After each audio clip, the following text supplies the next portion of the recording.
Following the Last Supper, when Jesus washed the feet of his disciples, when Judas left early with his plans to betray him, and when Jesus foretold that Peter would deny him, Jesus went with his disciples to the Garden of Gethsemane. There are 4 potential locations of the Garden of Gethsemane located at the western foot of the Mount of Olives behind me. There is one by the Catholic Church at the Church of All Nations. There is a Greek Orthodox, a Russian Orthodox, and there's another one located near to the tomb of the Virgin Mary.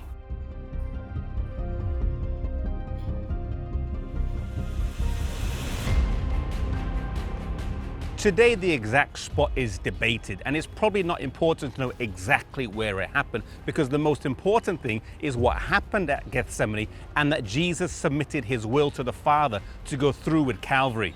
As Jesus arrived at the garden, he left most of his disciples at the entrance, and then with Peter, James, and John, he went further into the garden. Then, asking them to wait there and to watch and pray, he himself went further and began to pray and pour out his heart before his Father.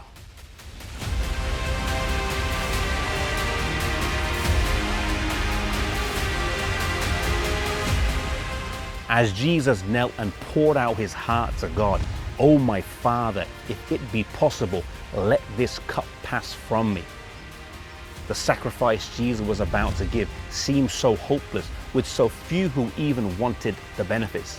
Jesus was about to give his life for the very people he came to save, and his heart, which longed for sympathy in his present and future sufferings, saw little love and appreciation from those he came to save.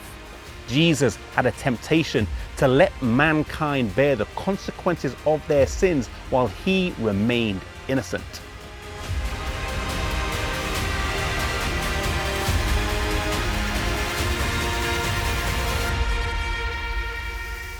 Staggering up from his prayers, Jesus goes to his disciples and finds them asleep. If they had been praying, he might have been encouraged. But at his darkest hour in his life thus far, his closest friends had succumbed to sleep. With pain and anguish in his voice, he says to them, "Simon, you are asleep. Could you not watch 1 hour?"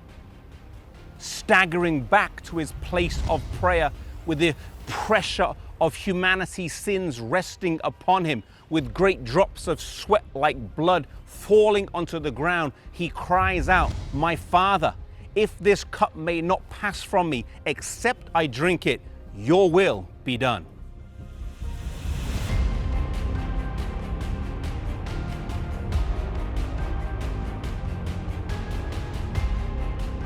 Three times Jesus prays this prayer.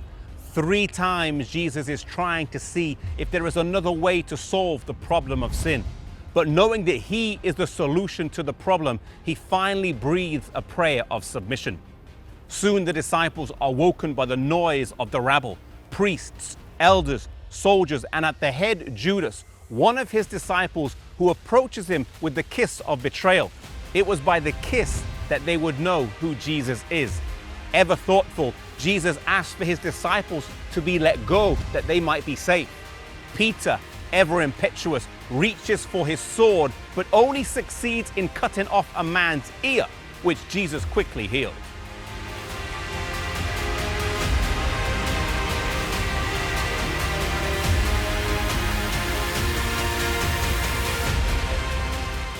Jesus did not come to win the world through force or fighting, and his calmness in Gethsemane was illustrative of this, but it also showed how little his disciples understood his purpose and mission. Whilst he died at Calvary, it was here at the foot of the Mount of Olives where Jesus made the decision to go through with the act that saved humanity. It was here where he prayed the prayer, "Not my will, but thine be done." It's a prayer that you and I need to pray today. It's not what we want to do with our lives, but it's what God wants us to do with our lives. And we need to learn to die to self. May we humble our hearts. May we surrender to him and let his way be done in our lives.